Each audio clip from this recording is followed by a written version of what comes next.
On comprend que les avatars puissent favoriser l'apprentissage, par exemple dans l'activité sportive, mais est-ce que ça ne risque pas aussi de nous dispenser de la motricité elle-même? Est-ce que par l'imagination, on ne finira pas par éprouver les mêmes sensations que le sprinter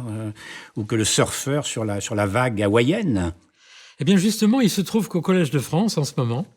puisqu'on peut aussi parler pas seulement du sens du mouvement en 1996, mais de ce qui se passe en ce moment,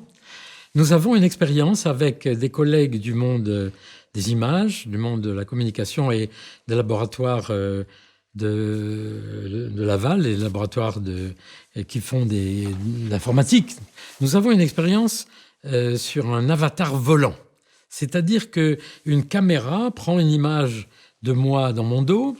et dans un casque de réalité virtuelle, je vois un double de moi en train de voler, comme on le fait dans le rêve, dans un paysage virtuel. L'originalité de ce dispositif est que c'est mon corps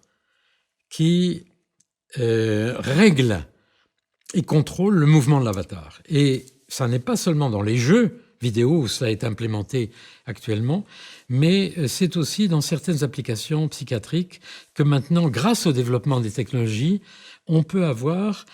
son propre corps dans le monde virtuel qui est, comme vous le mentionnez, contrôlé par son vrai corps. Et en même temps, évidemment, ça introduit éventuellement des conflits, mais cette frontière entre l'image et l'action est en train de tomber et on voit là naître tout un champ